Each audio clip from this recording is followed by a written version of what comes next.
Pada Senin 5 Desember 2022 di Odessa, warga dibiarkan tanpa pasokan air hingga listrik akibat serangan roket besar-besaran Rusia terhadap infrastruktur Ukraina. Ini dilaporkan oleh layanan pers tempat. Sekarang semua stasiun pompa dan saluran cadangan dimatikan. Oleh karena itu tidak ada pasokan air di mana-mana untuk konsumen kami, kata pesan tersebut.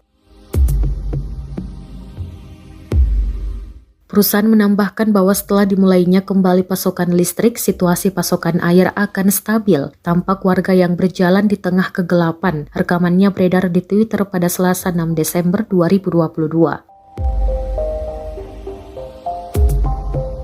Diketahui sebelumnya, pemerintah Ukraina memperingatkan bahwa pemadaman listrik kembali akan diterapkan di beberapa wilayah pasca gempuran rudal yang dikatakan telah menghancurkan sejumlah rumah dan menyebabkan aliran listrik terputus. Pemadaman dilakukan karena pihak berwenang harus memperbaiki kerusakan yang ditimbulkan oleh gempuran tersebut.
Terima kasih sudah nonton.